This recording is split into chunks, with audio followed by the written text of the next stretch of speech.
when we also ordered for food, we slightly got the wrong order and that we didn't get any hot sauce. And when we realized that we didn't get any hot sauce, Mumei was asking if I was brave enough to ask. So I did. I went up to the worker and said, excuse me, no hot sauce?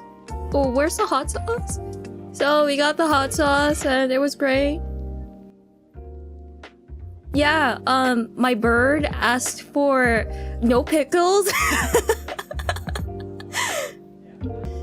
I got the hot sauce, everything was working out, and then I realized that they also didn't give us any napkins, so I sighed, and I went back.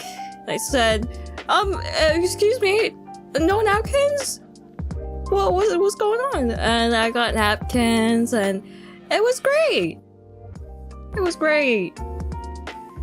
You're so brave, Kronii. No, not really.